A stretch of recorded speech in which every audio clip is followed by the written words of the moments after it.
we're ready. Hello everyone, my name's Soundproof and welcome to this episode in this series where I will be analyzing different voice lines for characters in Genshin Impact. Today, looking at Hu Tao and theorize how the localizations are done differently, mainly focusing on the English and Japanese voice lines, but also looking at the Chinese voice lines for comparison's sake. We'll be looking at the elemental skill and burst voice lines as these are the lines players hear the most and where the characters really shine. Also today, we will be looking at Hu Tao's idol voice lines, since it is one of her more unique voice lines. Let's get started. As you can see, they are mostly generic attack lines you would hear, and the English version does seem to take the voice lines from the original version in a sense of being grunts, but the Japanese and Chinese voice lines give meaning to these seemingly battle grunts. Here we can see the voice lines have meaning, the first being an actual grunt, but the second one meaning rise, and the third one meaning scatter, which all enemies should if they detect Hu Tao's presence within a 5-mile radius. These voice lines fit well for Hu Tao's character, and the voice direction team definitely took liberties with that third voice line. For the Japanese voice lines, they took more of a direct translation approach, the first one which can be translated to have a good day, the second one meaning goodbye, and the third one being the most direct translation, which is weird to explain, but it means the butterfly which sets the fields ablaze.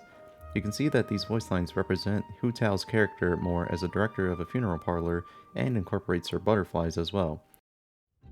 So for this, I'm going to look at the voice lines for the idol animation where Hu Tao dances, since it's one of her most interesting lines, at least in the Japanese and Chinese versions. The Japanese version translates to a big brother Hilichurl getting sick and a big sister Hilichurl nursing him, which is similar in theming to the Chinese version. The Chinese version extends this story so that now there are 4 Hilichurls and they each play a different role. I'm not dissing on the English version, since I know that coming up with interesting voice lines that players like to hear is a hell of a challenge, but it would have been interesting to see how they could have played off the story of Hilichurls getting sick as well. And with that, that'll be the end of the second episode of analyzing voice lines in Genshin Impact.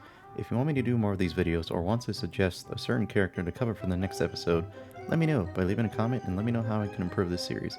I always read comments and enjoy reading feedback on how I can improve my work.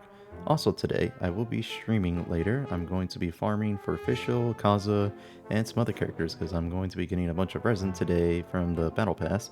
So, if that interests you, make sure to go follow me on Twitch, link is in the description. I also play music on my streams, so if you just want to lurk, you can do that as well. I want to thank you all for watching, and if you enjoyed, make sure to leave a like because it helps me out, and subscribe because I will be uploading more. And with all that away, I want to thank you all for watching, and until next time, have a good day.